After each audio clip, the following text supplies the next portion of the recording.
ti nuk je në parlament sot? Jam duke ndjekur nga këtu, po pres të mvi radha.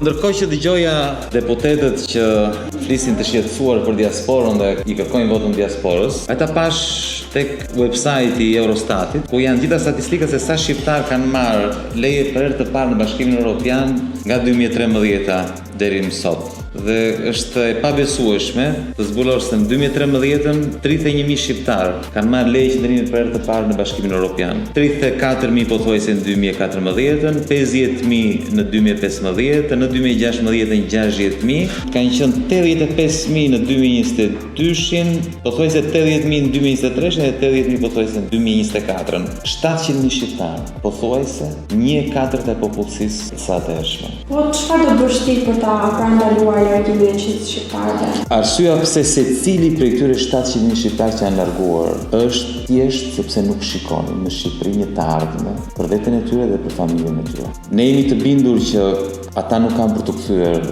me premtime boshe, do ulin taksat apo se do qeverisin më mirë.